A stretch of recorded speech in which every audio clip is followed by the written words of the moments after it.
Hello and welcome to this WeTV Sports Special. We are coming to you from the WeTV studio on the east side of Windsor.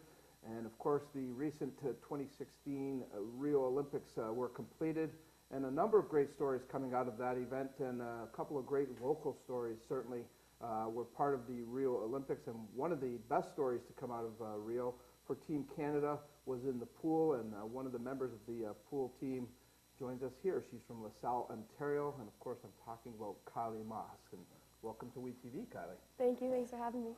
Life has been, I would imagine, just a whirlwind for maybe not even before the Olympics, during the Olympics, and now a week later as of this taping, it's probably just been like go, go, go for you. What's it been like? Yeah, definitely exactly what you said. Been very busy, go, go, go, but it's been fun, and definitely leading up to the Olympics was a bit more stressful and nerve-wracking than it is now, but now it's more fun and enjoyable now that the competition is over, but definitely an amazing experience and a fun ride.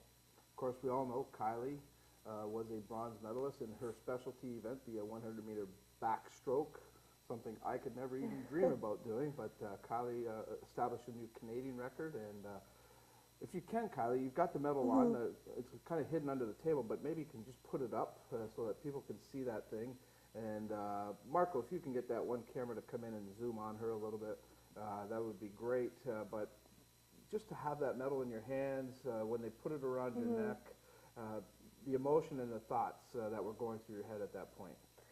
Definitely, yeah, overcome with emotion for sure, and I think just the whole race is kind of a blur, and then that moment on the podium was definitely a moment I'll never forget, and it just puts everything in perspective, everything you've worked for leading up to it.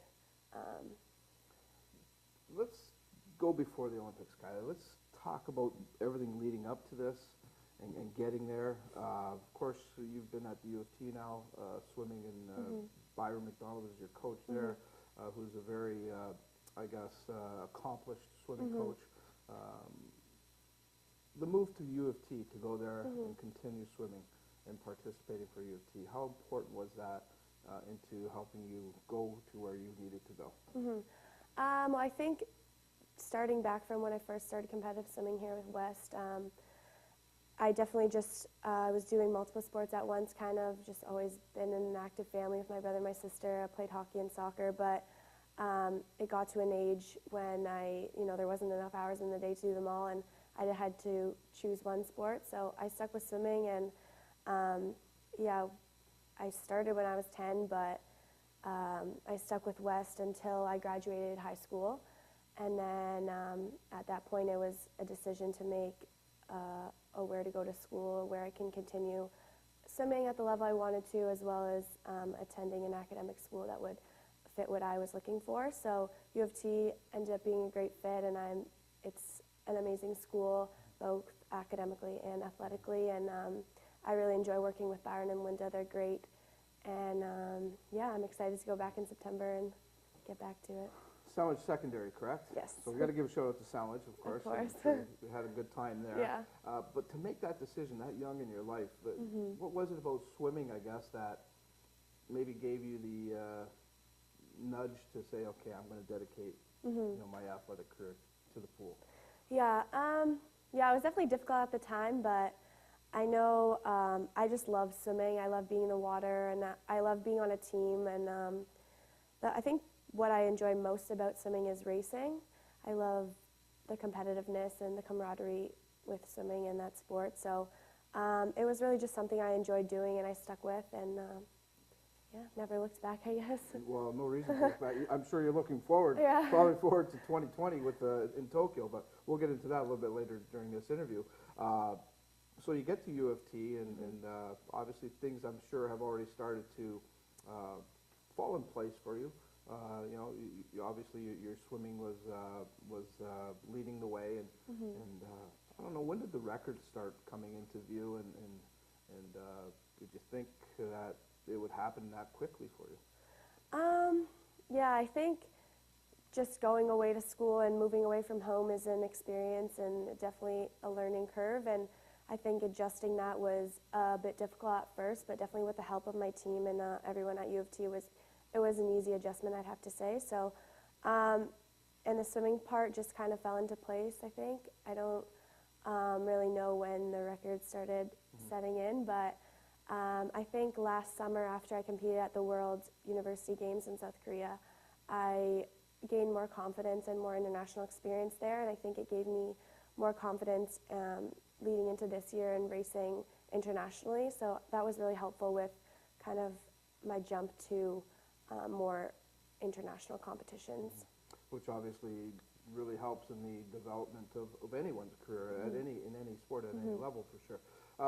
At U of T is where you really started taking off, though. And why was it the backstroke? What was it about the backstroke that really excited you? Yeah, a lot of people ask me that, but it's kind of funny. I never really started doing backstroke until like when I was in grade 12 and when I moved to school. I kind of did butterfly, and I started, I don't know, I did a variety of them, and I never really truly focused on backstroke until more recently, because I think after World University Games, when I excelled in backstroke, I decided to train more backstroke. But yeah, it's kind of funny, but I think it's just you grow and you get stronger, and your body is more is better at one stroke than another, and there's no really reason why, but yeah, just kind of whatever works. Well, obviously, backstroke's a little bit different. What's key for a backstroke racer? What's the toughest part of it? All of it? Yeah. All of it? I think you have to. I mean, I think all strokes you have to have strong upper body, strong lower body, and I think I don't really know particularly what would be the hardest part of backstroke, but yeah, that's a tough question. That's all right. I mean, again, I couldn't do it, so Yeah. I'm just admire what you do. Trust me. Let's talk about U of T then and the development there. You've been there a couple of years now. Yeah, too. Obviously, again, Byron McDonald's there guiding you. I believe there's also a female. Yeah, assistant Linda coach, Kiefer. Okay. What do they bring to the table, and when do they start saying, you know what, Kylie, you've got a shot at really doing some big things here in the pool? Well, I think as a coach, you're always supporting athletes, and they're always so supportive and so encouraging of everyone on our team, and they're both very personable and welcoming people to work with, and I think that's really important for an athlete to be able to communicate well with their coaches and find that balance in between what they need and what you need to be doing. So they both are extremely helpful with what needs to be done in the water, out of the water, and how to balance just life in general with school, and they're so understanding of everything in the whole just university process in general. So that's really helpful, I find, when you're just trying to excel in both school and swimming. How did the, I guess, OUA swimming, which I'm sure features top-end swimming, how did that competition help you develop and get to this level of being a world-class swimmer? Yeah, I think the OUAs and CIS championships all are great stepping stones, and every meet you race in and every race I think you can learn something from. So having as many opportunities as you can to race is helpful for a swimmer, and yeah, the OUAs and CIS championships just showcase all of the amazing athletes that we have in Canada and Ontario. So it's really helpful for leading into international experience. So the records start coming, though. I mean, you're in world-class times. You're establishing Canadian records. Do you remember the first Canadian record you established? And how shocking was it? Yeah, it was definitely shocking. Like, I was not expecting it at all, but I'm more of a person to focus on not exactly the time in a race, and obviously you want to focus on that, but as swimming the sport goes, I personally have found experience through, you may feel super good in the water and be not going as fast as you should be, or you may be the totally opposite and feel like terrible in the water and be going faster than you have ever gone. So it's kind of tricky to be training when that's going on, so I don't know, I tried to just not focus on you know, if one day you have a bad practice or whatever, it's just kind of, you know, you just have to keep going and, you know, keep believing in yourself and have a positive outlook on your sport, and I think that helps a lot with doing well in performance. Do you feel that it fueled you though, Kylie? Like, Yeah. like, you know, you get that one record and it's like, wow.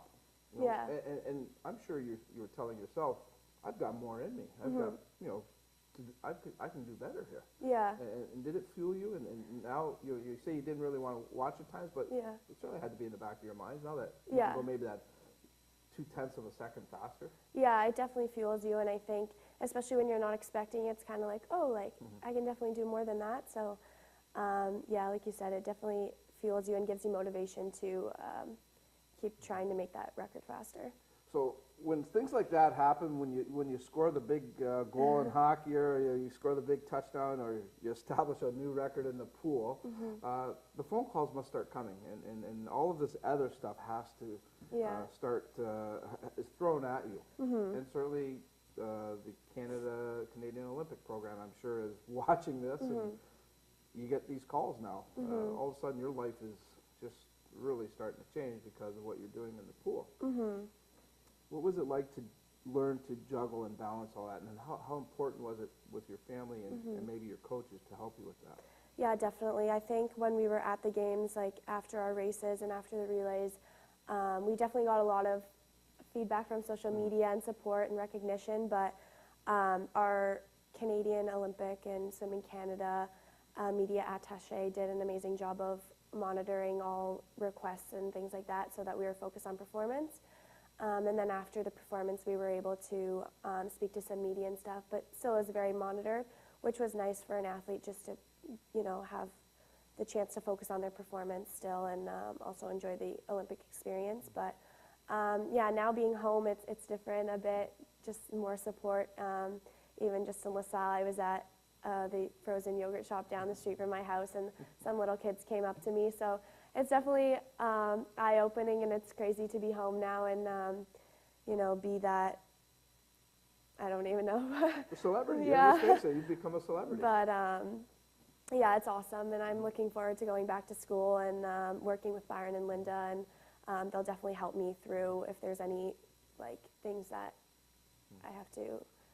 How eye-opening is that, though? Now you walk down the street and kids or even adults, I'm sure, come up to you and you're Kylie Masse. Yeah. You're Kylie Masse. Yeah. What's that like for you now? It's definitely different, but it's crazy. It's awesome to have that support and to realize that people, you know, people have watched you and people have supported you. And I know it's been, like, the amount of support and recognition we've received is incredible. And yeah, just so proud to be Canadian and to make them proud. Yeah, for sure. That Canada pride really does come through, and it's so nice to see when all of that happens.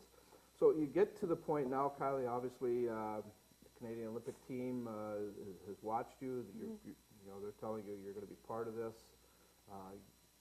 Let's go to the point, I guess, where you are at the championships, the Canadian championships, and you land the spot. You know you're going to Rio. Tell us about those championships, and did you feel because of what you were doing that the pressure was building? Leading into the Olympics? Yeah, well, just leading even to the Canadian Championships, because, let's face it, you went there as the top-rated swimmer pretty much, and, you know, you were doing a lot of great things at that point, and, you know, Kylie Masse is the one to watch. Did you sense that? Did you feel that pressure? Yeah, leading into the trials, it was definitely more nerve-wracking than I've ever been, but I knew that, you know, if I kind of went in with the same mindset again to go a best time, and if I went a best time and that gave me the opportunity to be on the Olympic team, I was obviously going to be ecstatic, but if it didn't, I could still walk away and be happy with being the fastest I've ever gone, because there's a lot of amazing depth and talent in Canadian swimming, so I knew it was going to be tough making the team initially, so definitely after that, after having made the team, there was no pressure. It was kind of just training and focusing on what I needed to do to be better in Rio. So you're successful at the Canadians. It worked out obviously the way you'd hoped, and maybe even a little bit better. I think you established a record there, did you not? How do you do that? How do you go to a national championship and come up with a record? Yeah. Well, I think with swimming, we have our focus on the main competition. So that was obviously the main focus of this whole year was Olympic trials, and we rest our bodies for that meet. And I think it's kind of not expected, but it's what you want to go your best time and to take off time than from your previous race. So that's always what we look forward to in the major competitions.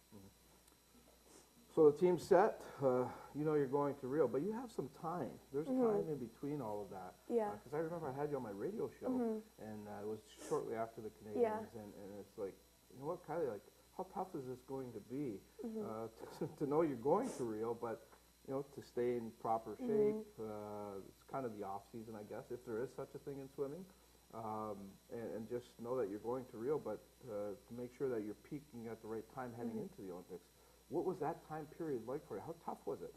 I wouldn't say it was tough at all. I think after trials, it was definitely, you know, we had a little bit of a break just to kind of relax and set for the next months. But we had multiple competitions leading into the games, just kind of preparing yourself and seeing where you're at. But I didn't personally focus too much on, you know, I just kind of do what my coaches tell me, and they're kind of the minds behind, you know, the exact sets and stuff we should be doing leading up to that. So I don't really know their logic on the process leading into like what sets we should be doing and stuff, but I just know what I should be doing in the pool and how I should be feeling and what I should be doing outside of the pool to just maintain that normalcy and leading into the games. So that's where I think a lot of people really have to admire what you do, Kylie, or any athlete. Just the discipline involved. So, I mean, let's face it, you're a young lady, you're, you know, taking care of school, you're, you know, putting your future together, and yet you've got this thing called the Olympics on the back of your mind, and you have to take care of that. You're representing your country now. But you can't go out for that ice cream cone with your friends, or maybe go out to the party down the road. How tough is that? And you know, did you feel at any point where, geez, I need to just let loose at one point, but I can't? Yeah, there's definitely sacrifices you make for your sport, and I think just being at school is helpful with that because I'm surrounded by, you know, other people on my team that are, you know, we're all doing the same thing, going to school and swimming. So that's helpful, having that friend group where, you know, you can just, you know, you can go for that ice cream, you can just, you know, relax and watch a movie. But I think, you know, a happy swimmer is a fast swimmer. So I think just, you know, enjoy where you are in life, but still, you know the boundaries and know what you have to focus on. Well, you've done that very well, obviously. So now we got to, I guess you've done your training, your preparation. What was I guess the coaching staff keying on in preparation for Rio? What were they telling and stressing to you in regards to the competition? Yeah, I think the main idea was just, you know, treat it like any other meet. You know, it is the Olympics. It is the biggest meet that swimming ever goes to, and but to not get wrapped up in that and to still, you know, it's the same race for me. It's the same 2 lengths of backstroke I've swum so many times. So not to change anything and not to, you know, not to let the Olympic Games get in your head and kind of make you more nervous or, you know, maybe do worse than you could have done if you just treated it normally. So that was the main idea, and I think having that mindset and, you know, talking to the veterans on our team that this was their 2nd or 3rd Olympics, that was so helpful for people like me that were going to one of their first international competitions. So yeah, it was just kind of, you know, still focusing on what you needed to do in the pool, but enjoying the moment, enjoying the experience of the Olympic Games. Glad you said that, because years ago I did a piece with some other Olympians in the Winter Olympics, and Chris Laurie, the bobsledder, from Tecumseh, Ontario, of course, had a great career with representing Canada. And I had asked him about the Olympics, and he basically said what you said there from the standpoint, it's another meet for us. It happens to be the Olympics, but you try to treat it the same way. He said the aroma's a little bit different, as he put it to me. The aroma's a little bit different because it's the Olympics. Yeah. But he knew who his competition was. He had seen them many, many times. Was that the case for you? You knew who your competition was because you had some international experience before this? And can you really treat the Olympics as if it's another event on the schedule this summer? Yeah, I did know some of the international competitors that I was racing, and it was definitely, that's what I tried to do, was just treat it like another meet. Like you said, it is hard to do, but that's really what you have to do in order to kind of, not get too caught up in it all. It is, for me, I had one race and that was it. So, you want to do as best as you can in that race. You don't have several opportunities. Yeah. You took the whole experience in for Rio. You were there for the opening ceremonies and you were there for the close. Yeah, we didn't get to go to the opening ceremonies because swimming started the next morning. Yeah. But we were able to attend the closing, so that was really fun. How tough was that not to be able to go? Yeah. You know this is going on. Yeah. Often swimming at all major international competitions like that is the next day, so I don't think we really ever get to go to the opening ceremony, so it's something we're used to, but it wasn't just the swim team. There was other teams too that started competition, so it was nice. In our Canada building, we watched the ceremonies all together for the people that didn't attend. Well, tell me about the whole Rio thing here, Kylie. You get there, the images that we watched back home look magnificent. The stadium looked phenomenal. The pool looked great, even though the one pool had green water in it at one point. But I guess, was it what you envisioned, and was it at all intimidating? Yeah, I think I don't really know if I had a vision of it, but it was definitely amazing being in the athletes' village, surrounded by athletes from every country. That was an awesome experience, and having the cafeteria where everyone ate. It's just a different environment, but it's so awesome. And I think the facilities were amazing. I got to see some other facilities aside from the pool, so that was nice. I got to watch track one night and basketball one night. So all the facilities I saw were amazing, and Rio is a beautiful city. I was able to see some of the sites that it has, so I was lucky enough to experience the whole thing. Was there anything that I guess just stood out to you that right away you said, put it in perspective that, boy, I'm at the Olympics? Yeah. Honestly, I think just watching my teammates do well, that really got to me. It was really emotional to watch, and just because you see them work so hard every day, and just to see it all come together when it should, it's amazing, and it makes you proud to be Canadian. Oh, absolutely. Let's get to the heats. I believe there's 2 heats and then the finals, correct? Yeah, there's heats and then semis and finals. Yeah. Okay, so obviously heat 1 goes well enough for you. You're happy with it? What are your thoughts? So that was definitely the most nervous, just because it was the first time racing in that water. So, but I think once the heats were over, you got your feet wet. So the semis were a bit less nerve-wracking, but still, I guess intimidating a bit because you wanted to qualify for the finals. But I was really trying to, again, just treat it like another meet, and you can't control what anyone else goes. You can't, as much as you may want to, you can't. So you can only focus on what you have to do and what you're doing in the water. So I was just trying to really focus on what I've been working on the whole year and the whole season in the pool to benefit. Did you think you could at least get to the finals, Kylie? Like, were you confident enough in what you were doing and the times you were posting that, I can get to the finals, I should be at the finals? Yeah. It's not to be arrogant about it, just... Yeah. No, I think if I went my seed time, I would make it in the final, but again, you never know, so that was kind of my goal, is just get in the final, and then once you're in the final, you have a lane, so just brace your heart out. Okay, so you get to the final. Yeah. How familiar are you with the competition? Because now you're seeing groups outside of university athletics, even the Universiade, which is a university event. Yeah. You're seeing, older swimmers now, and maybe swimmers that you had not competed against. Yeah, no, there was definitely people I hadn't competed against before, but, you may have heard of their names from their trials or different meets. So, it's definitely different not being next to, your teammate or someone you race, at a dual meet, but I think that's the importance of trying to just treat it like another meet. They're doing the same thing, the same 2 lengths, so. I like that, trying to treat it just like another meet. It just happens to be Olympics. It's okay. It's going across the world. There's billions of people watching, and it's another meet. The finals comes off. Boy, I know I was on the edge of my seat, and I'm watching Kylie, and I'm just, come on, Kylie, come on, Kylie. And I know there were parties back home here, and I'm sure you've heard all those stories. about that. But let's get into that race in which you were to claim a bronze medal. Do you remember it? And take us through it. Yeah.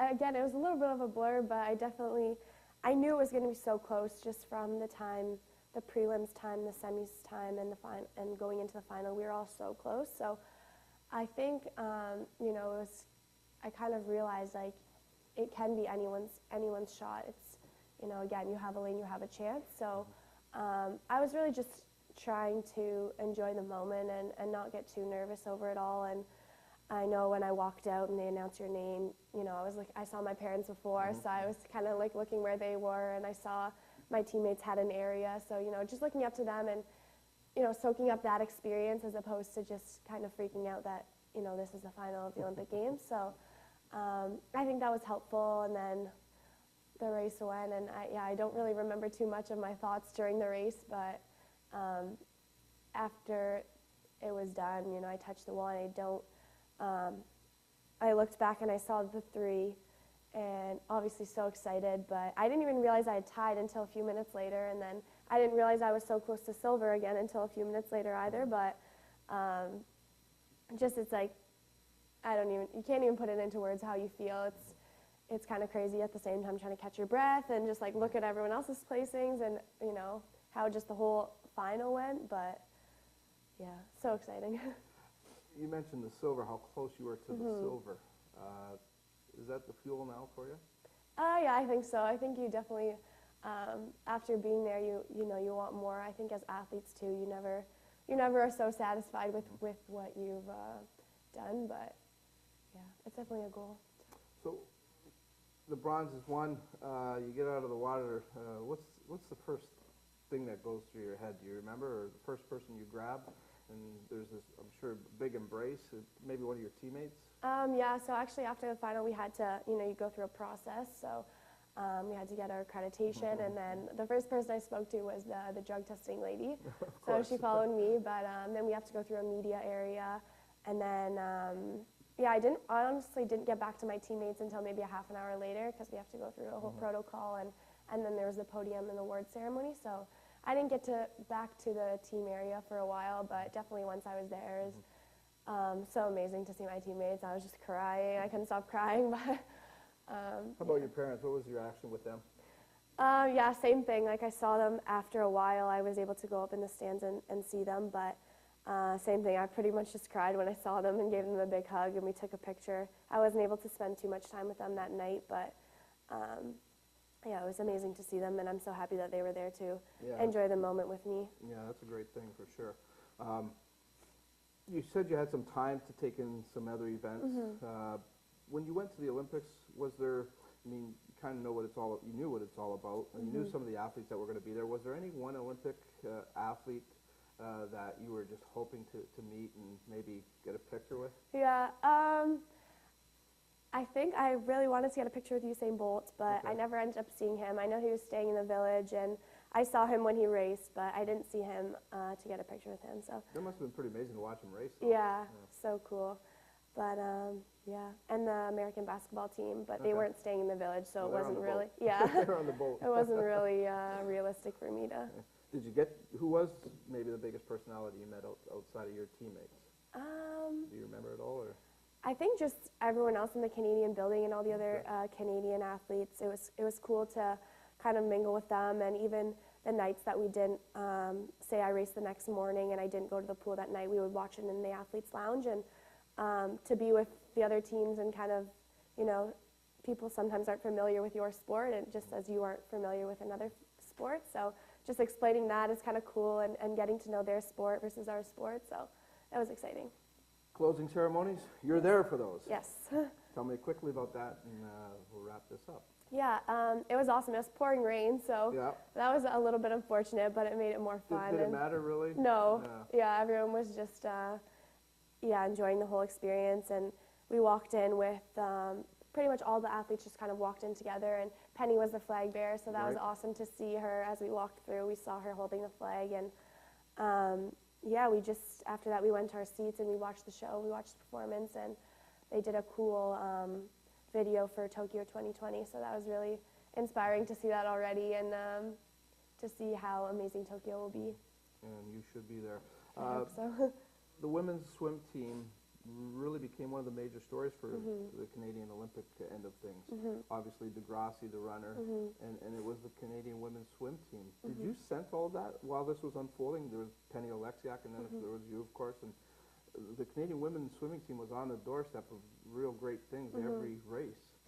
Did you sense that while it was unfolding? Did you hear about it? Yeah, I think just right off at the first night when the relay team won a medal, I think that really set things off, and having that atmosphere on a team and that environment is amazing for competition, and I think athletes feed off of each other's positive energy, and when there's so much positivity and so much success, it's so exciting for everyone else. So that really kind of got the ball rolling and got everyone so excited to be there, and definitely got everyone else looking at Canadian swimming in shock, because I really don't think people knew much about swimming, or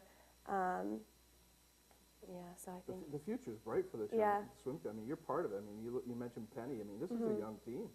Like people are looking at 2020 and thinking there can be some pretty amazing things. How anxious are you to get 2020 going right now? Yeah, definitely. I think, like you said, the future is very bright, and I think with even the veteran athletes that we had on our team this year that, may be done or maybe ending their career eventually or soon, I think, we couldn't have been there without them, and definitely speaking to them and getting tips and advice from them was so helpful for our experience and what we have to take into these past games and then the future competitions we have coming up. Amazing. Thank you so much for coming to see us. No problem. We appreciate Thanks for having the time. me. I know it's been a very busy time period for you, Kylie, but we're very proud of you, and you've represented our area with total class. Congrats on everything. Thank you. Continue with the future endeavors. I know you're going to do more great things, hopefully a few more records for you. And enjoy the rest of the summer, though, okay? Thank you very much. Thanks for having me. All right, Kylie Masse, one-on-one with her here at the WeTV studio. We certainly thank you for tuning in. Hope you enjoyed the show. We'll talk to you all again very soon.